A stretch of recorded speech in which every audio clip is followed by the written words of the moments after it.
Hey guys, it's been an extremely eventful week, so I'm just gonna go ahead and get started. So, first off, the first class I always have in a week is my anime class. And my teacher's aide for this class was extremely excited about this week because he loves mechs and all of the sort of mech stuff. And this was finally the week that we talked about robots and mechs in Japanese anime. And so he was getting us all hyped up for it last week, and so on this Monday we finally went ahead and started on mechs. However, instead of actually talking about mechs for a majority of the class time, the teacher decided to talk about all of the reasons why mechs were kind of in the society. And all of this background information that when we finally actually got to the very first robot that was seen in Japanese anime, we didn't even get to finish the video about it because there was so little time left in the class. I'm sure this made my teacher's aide very, very disappointed and very, very sad because he was already sad that the discussion section for that week was going to be canceled due to an essay being due on that Friday. But more about that later. One of the next things that happened that day is I went into my physics class. And my physics class is always a joy because you never know what examples you're going to be having that day. And this was definitely true as I went ahead, sat down, and prepared myself for what I was about to see, and my teacher goes ahead and pulls up a video of an oxygen tank going right through a watermelon in an MRI machine. Now, for a little bit of elaboration on why this video was being shown, we were just starting our unit on magnetism. And MRIs are, of course, magnetic resonance imaging, and so they have very strong magnets, and metal should never be near them. This is why they always tell you to take off everything metal before you get an MRI.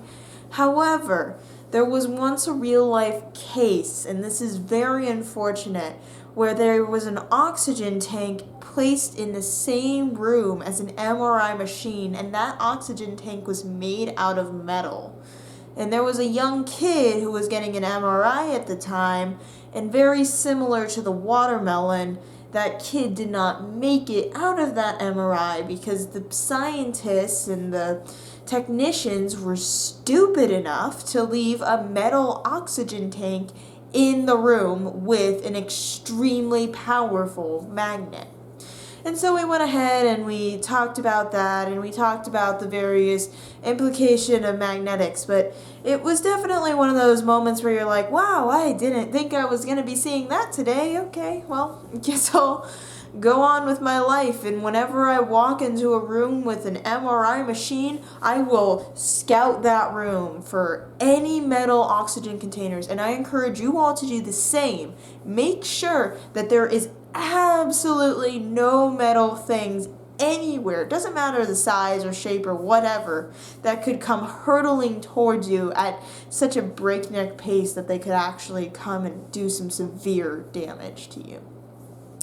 We then, that day, ended it with a visit to my counselor, because you see, my English class had been canceled, similar to the discussion section for my anime class, due to a paper being due. And so I decided to take this extra time, and instead of, going home, relaxing, working on that paper that was going to be due, just like the one for anime was going to be due at similar times, I decided to instead go ahead and use that time to go see my counselor. Or in this case, it wasn't my counselor just yet, it was a counselor for a public management and policy degree that I was looking into at the time. And so I go there, I sit down, I start reading some of the assigned reading that I have to have done by next week for my English class. And about an hour passes and people have gone in and out, and I'm kind of starting to wonder, someone who I got here before has already gone in there. Is there a problem or something? But since I'm working, since I'm reading this book that I need to read anyway, I don't really think too much about it. And then a few minutes later, about 10 minutes later, some guy comes out and he's like, you guys know that you need to be signed in, right? And I'm like, no, I did not know that I needed to be signed in. How is that intuitive? And so I go over and I sign myself in, and they say, like, what's your question? And at the time, I can't remember the weird abbreviation that they have for this major. It's not what you think it is. And so I'm just like, to add the major, because I couldn't remember. And then I went ahead, sat down, went back to my reading. And after everyone else had left, after I was just feeling really awkward because I was just sitting alone in this hall with no one else there, I knew office hours were about to end or had ended already, and I was just feeling like maybe they've all gone home. Maybe they're not going to call me in because they're done. And then finally, my person goes ahead, calls my name, brings me in, and they're like, oh, how can I help you today? In this very, like, low-key voice, very tired sounding. And I'm like, oh, I want to add the public management policy major. And they're like, oh, well, it's closed for right now. And I'm like, what?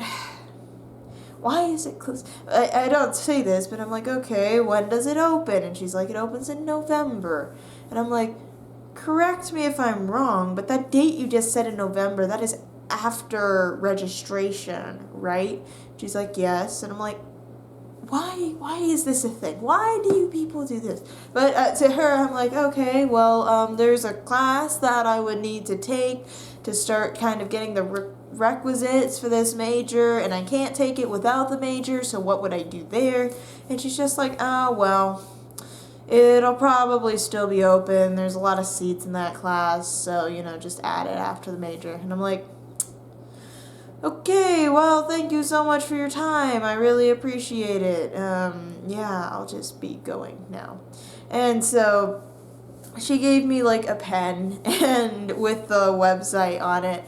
And I just kind of left and accepted that I had just wasted an hour and like 45 minutes of my time, and that I was in fact just basically back on the schedule that I would have been if I had actually gone to my English class, which all in all is not the absolute worst place to be, but I was definitely irritated that after all of that time, I just found out that the major was closed and that she couldn't do anything to help me with it.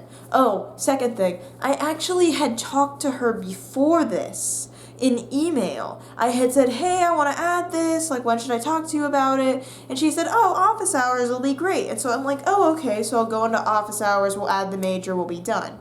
She hadn't said anything like, oh, that major doesn't actually freaking open until later, so you really shouldn't even waste your time on coming in and talking about this, because it will be a waste of your time where they'll essentially just tell you, yeah, you can't do that yet. And I mean, I guess the bright side, I got the date, so now I know when to apply to that major and whatever. But it definitely wasn't a pleasant first experience with that department that I was thinking of majoring in, and might maybe steer me towards majoring in a slightly different thing that belongs to a different department. Anyways, the next day, I had yet another conference. And let me tell you, these conferences are stressful. You do not know where these rooms are. All you have is a number, and you have a giant campus. And it's just a whole other case of, oh gosh, I'm gonna get lost again. And I hate getting lost more than anything. Fortunately, I was able to find my way to these without too much trouble, but it was a little bit stressful, and especially since the English conference was in this sorority and fraternity row, that was a very awkward position to be in for me, who has always had a little bit of a distaste associated with sororities and fraternities, and just didn't want to be asked any questions like, oh, which one are you a part of? Or what are you doing here? Or how dare you trod on our sacred Greek ground? And I'd just be like, I'm sorry, I don't know, I have to come here for a conference.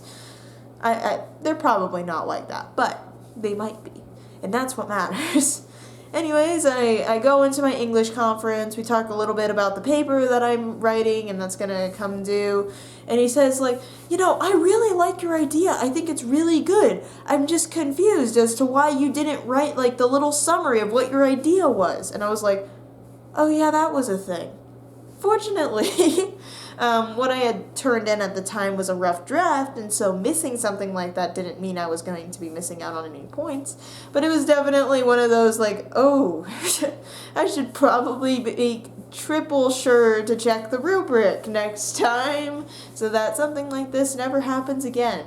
But it was kind of ironic because apparently I had the most narrowed down focus, which is like the hardest thing when you're writing that little summary or thesis or whatever. And so most people had written like a summary or thesis that was just a garbled mess because they didn't really know what they were writing about. But I knew exactly what I was writing about, and I didn't have one, which was kind of funny to me at least, and I think a little bit to him as well. On Tuesday, I also had one of my comparative politics classes, and we were going to be starting in on comparing Japan and Korea, which is a unit I am super excited for. Learning about the Japanese government system has been extremely interesting, and I'm also super interested to see how Korea works, because Korea is just, we're talking about South Korea, is something that's just so interesting in today's society, as it's just, I don't know, it's got a lot of interesting circumstances and scenarios that you don't really see other places. So I'm really excited to compare these. Anyways, we go ahead, go in, sit down, and my teacher likes to play music for us to get us in the mood. And on her screen, she's got like this traditional, the traditional Japanese dolls. She's got some matcha tea with the like wooden spoon in it. She's got like some ice cream in there, and like just all of these very serene type images on screen.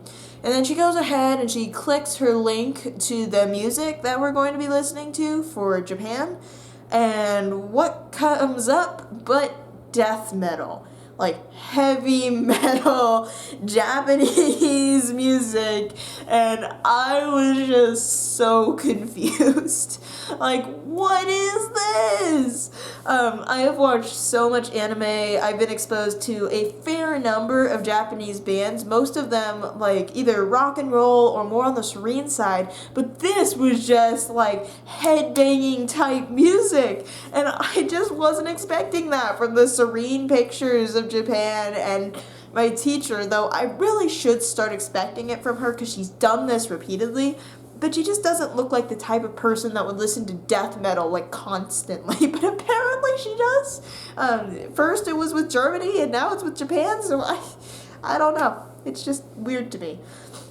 But we went ahead and, I guess, rocked out to start the class before going into the extremely convoluted and complicated Japanese society and government. And if you haven't read about it, I'd only encourage you to read about it if you're extremely interested, because it is a convoluted mess. So, yeah. Then, after that, I came into a time where the honors seminar used to be. My honors seminar used to be on Tuesdays from 4 to 5, and as I came to that time on this Tuesday, I realized that there was a gap because the honors seminar had finally finished. It had gone through its course, we had gotten our grades, we had done our final projects, and it was finished. I could finally throw that book in the trash where it belonged, and I could move on with my life. And it was just a moment of serene joy, I feel, when I knew that I didn't have to go to that class. And yes, I will miss some of the people I met in that class because some of them were pretty darn cool, but for the most part, I was happy to finally be done with all of the busy work and homework and time-consuming activities that class had involved. So it was very nice, that 1 hour that I got. It was very, very pleasant. Moving on, we went into Wednesday and we talked a little bit more about mechs. And when I say a little bit more, I mean like the tiniest microscopically small bit, like, my fingers are together because technically speaking, they're never touching because of electron repulsion. So it's that tiny, that tiny much, that tiny amount that we talked about mechs. And the rest of it was again about context, about the people that created the first mechs, all sorts of stuff like this. And I could just see the despair. My TA sits like right in front of me because I decided to sit in the front of the class, and that just happened to be kind of how it worked. I could just see him like slumping over just a little bit, just being a little bit despondent because of how little we talked about something that he loved so much. And then we went ahead and went on to doing all of our other classes. We did Latin, and then I had to do so much homework. Those 2 papers, that was like my time to do them was after Latin and before the discussion. And it was just a full-on, like, just working, like, the entire time.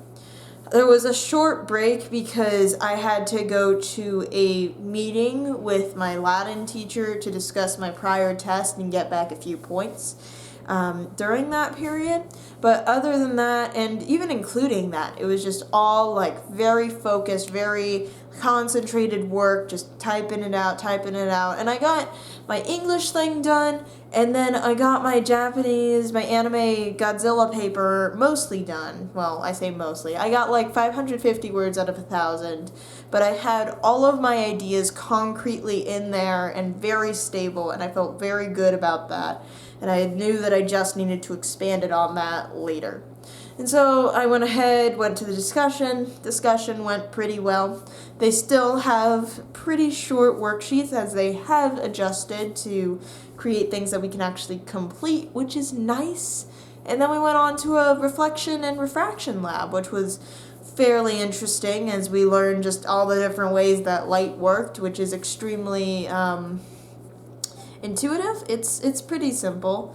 Essentially, mirrors just kind of act as they just kind of trick you. So like if I put my hand here, there's that image of my hand, and it looks like it's a distance away, and it looks like it's smaller if I bring my hand away, but it's always the same size of my hand. And the fact that it looks smaller in that image is actually our brain tricking us to think that since it's further, it should be smaller, kind of this forced perspective thing almost, but like backwards. So that was pretty interesting to learn about.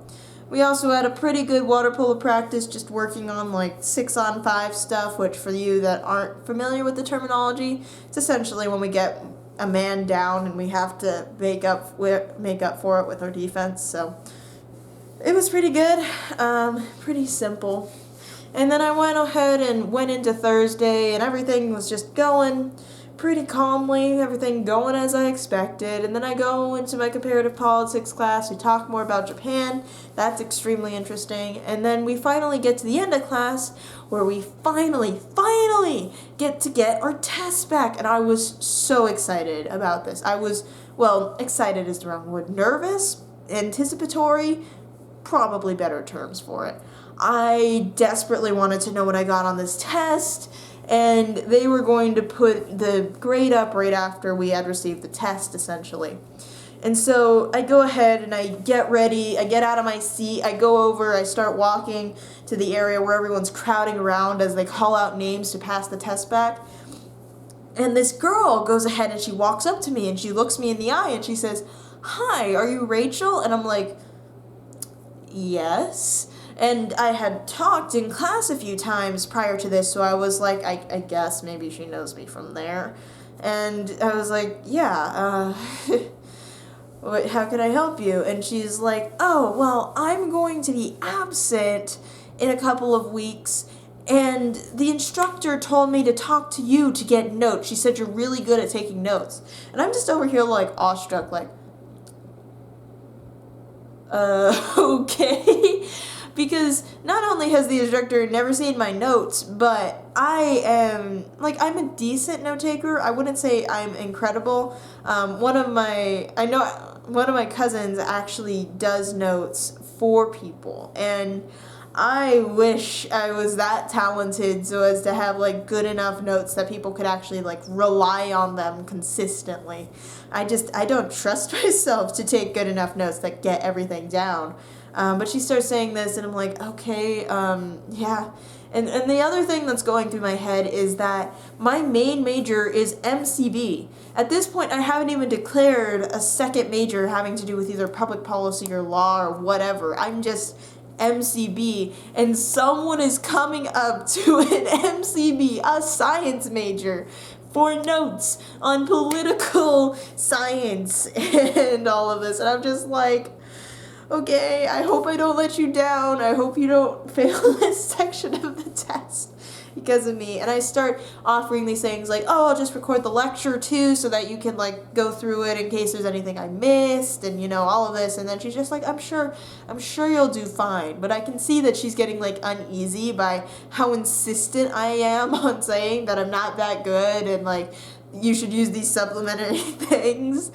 It was just so funny. And in hindsight, I probably should have just been extremely confident and suave and been like, yes, I am the best note taker in the world. How could you ever doubt my prowess? If you look at my notes, you will undoubtedly get 100% on the next exam. You will not regret it. But I was not like that. I was pretty much a mess. And when I received my test, I was even more confused because yes, I had gotten a 90%, which is an A, which is incredible. But the teacher had said that there were people that got 100%.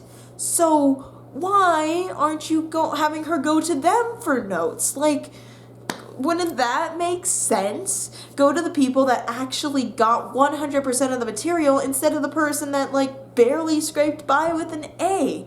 That would make sense to me, but regardless, here I am with an extra person counting on me that I wasn't expecting whatsoever, and I'm just gonna hope that my handwriting's legible enough and she doesn't hate me afterwards. And then after that, I went ahead and went back to my class, which I hate the most, and in that class, we talked about just frequently asked questions about college, which was okay, I guess, but I was just so, like, on this high, I guess, from being asked to take these notes that I was just, like, thinking about that pretty much the entire time, which was good because it gave me less time to ruminate about my teacher and more time to just be happy, which is probably a good thing at this point. So it was definitely something that just kind of came out of left field and just knocked me aside. So yeah. And then Friday came, and Friday was very calm. We had an extremely tiny discussion because my teacher's aide had decided to hold the discussion anyways, despite it being canceled. It became optional, and so I decided that I would go ahead and go, and I was glad that I did because maybe 5 other people in that time slot went. And what we did was essentially just watch a bunch of the intros from all of the mecha anime, from their conception to like more recently. We watched a advertisement for the new Neon Genesis Evangelion. I've just butchered that movie that's coming out. So that was fun, and I don't know. That's just, for me, the peak of anime class and what I thought the class would entirely be. I still like the learning about Japanese culture aspects of it, but his discussion sections where we actually get to see the anime, that's what I really was looking for, and I really do enjoy it. And then we went ahead and talked a little bit and had an overall good time. And then later that day, I went ahead and I went to my first college party. And I say this, and some of you might decide that it wasn't really my first college party because there wasn't like all of this super loud music or flashing lights or dancing or any of this, but it was just a water polo party, just a very calming and just kind of time where we just kind of talked and got to know each other a little bit. We played some card games. It was just this really fun party for me, at least, because that's the kind of environment that I really succeed in, is that kind of more low-key but with still an edge of competition and games and all of that I really enjoyed. So that was fun, and I did get to know the girls a lot better, even though when that clock hit I believe it was 10, I decided to pull out my anime essay and make sure that I was going to finish the darn thing, and that this party wasn't going to stop it because that was due at midnight the same night. And for all of you that are very concerned, I did finish it because the party finished pretty soon after I whipped out the laptop to start working on it. I guess they were courteous enough to help me out that way, and I really appreciate that. But I was able to get that essay done, and to a point that I was pretty proud of, so everything worked out. And then it was just kind of a quiet weekend. Tried making a new type of video for the channel, the kind of theme park review type video, which I hope that you all will enjoy. This one's going to be on Knott's Berry Farm, which I think many of you are aware of and know. In the future, we'll be covering a variety of things, from like these big end theme parks like the Six Flags parks to more family-owned ones like Knoebels, which you might have seen me having a shirt for. So I'm just kind of excited to be working on all of that. But yeah, that was pretty much my week. The milestones being the new type of video and the first college party, and yeah, it was just a good week overall. So thank you guys for watching and taking an interest in my life. I appreciate it, and I'm glad that when I make these videos, I'm not talking to absolutely no one, and that they aren't falling on the deaf ears of a empty internet or something like that. So, thanks for watching. I hope your next week is incredible, and I hope that you guys soar high and enjoy your ride of life. Bye!